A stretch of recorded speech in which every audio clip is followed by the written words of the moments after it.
نوجوانوں لوگوں کے لیے ہے جو جھوٹے تھم نیل لگاتے ہیں کہ ہماری ویڈیو کھل جائے اور اس پر انہیں لائک مل جائیں اور کچھ پیسے آ جائیں.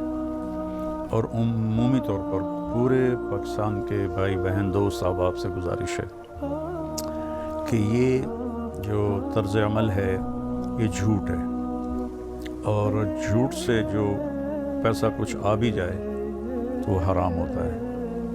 اور اللہ تعالیٰ نے قرآن میں 2 لوگوں پہ لعنت بھیجی ہے. ایک وہ لعن الذین کفروا من بنی اسرائیل علی لسان داود و عیسی ابن مریم، جن لوگوں نے کفر کیا اللہ نے ان پر لعنت برسائی. اولئک یلعنہم اللہ یلعنہم اللاعنون، جو کفر پہ مر گئے، اللہ کا انکار کرتے مر گئے، ان پہ اللہ کی بھی لعنت ہے اور تمام دنیا کے لوگوں کی لعنت ہے. اس کے بعد اللہ تعالیٰ نے جھوٹے پر لعنت کی ہے. فنجعل لعنت اللہ علی الکاذبین، کہ جھوٹوں پر اللہ تعالیٰ کی لعنت ہو. تو میرے عزیزو، آپ یہ جھوٹے تھم نیل لگا کر چند لائک لے لیتے ہیں، لیکن آپ کی وہ کمائی تو حرام ہو جاتی ہے. مجھے اتنی دفعہ یہ تھم نیل والے مار چکے ہیں. طارق جمیل انتقال ہو گیا، مولانا طارق جمیل انتقال ہو گیا، مولانا طارق جمیل وہ حادثے میں شہید ہو گئے. اور ایک کراچی کا ایک بچہ ہے، مجھے اس کا نام بھول رہا ہے، اس کی وہ حادثے کی فوٹو لگا دیتے ہیں. طارق جمیل 49 ارب روپے ان کے ضبط ہو گئے. تو طارق جمیل اگر میں ہوتا تو میں اس کو جوتے مارتا. یہ صرف اتنا کو آپ کی غرض ہے کہ یہ کھل جائے اور ہمیں چند پیسے مل جائے. تو ایک تو اللہ تعالیٰ حرام میں کبھی برکت نہیں دیتا، اور حلال کبھی بے برکت نہیں ہوتا. ایک قرآن کی آیت سناتا ہوں، ایک حدیث سناتا ہوں تاکہ میں اپنا فریضہ پورا کر دوں. یہ تو ایک قسم کا حرام ہے جو یوٹیوب پہ چل رہا ہے، بازاروں میں بھی چل رہا ہے، دفتروں میں بھی چل رہا ہے، ایوانوں میں بھی چل رہا ہے، عدالتوں میں بھی چل رہا ہے، زمینداروں میں بھی چل رہا ہے، تاجروں میں بھی چل رہا ہے. پوری میری قوم جھوٹ کی سیاہی اپنے منہ پر لگا چکی ہے.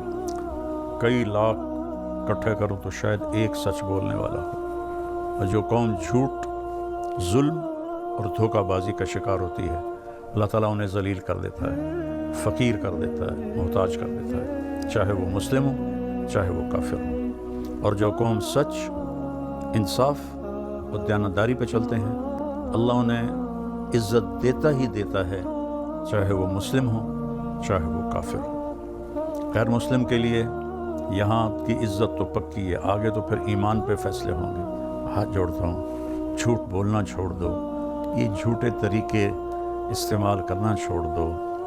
اللہ بہت ناراض ہوتا ہے، اور اللہ کے خزانے کبھی ختم نہیں ہوتے.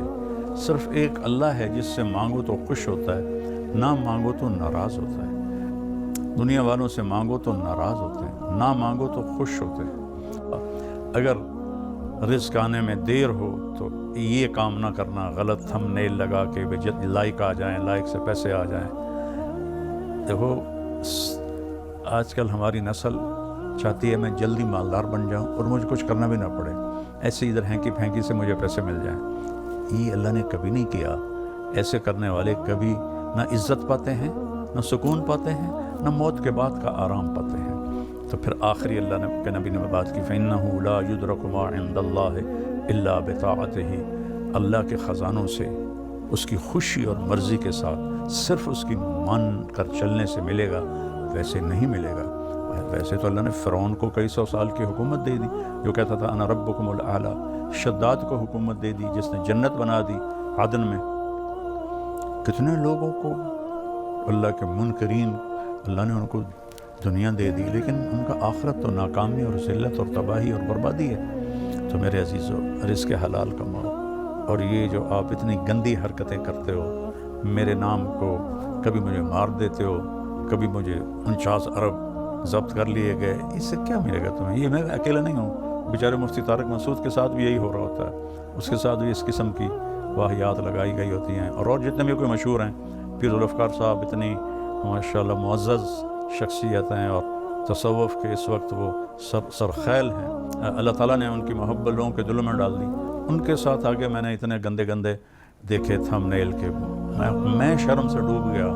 پاگلو تمہیں شرم نہیں آتی جو تم اتنی بڑی بڑی ہستیوں پر ایسے الزام لگاتے ہو چند ٹکوں کے لیے؟ تو میری گزارش ہے توبہ کرو اور سچ بولو، سچ سے، اور بے فکر ہو جاؤ، رزق اللہ دے گا، اللہ کی طرف سے آئے گا، اس سے پہلے مر نہیں سکتے۔ اللہ مجھے آپ کو عمل کی توفیق دے۔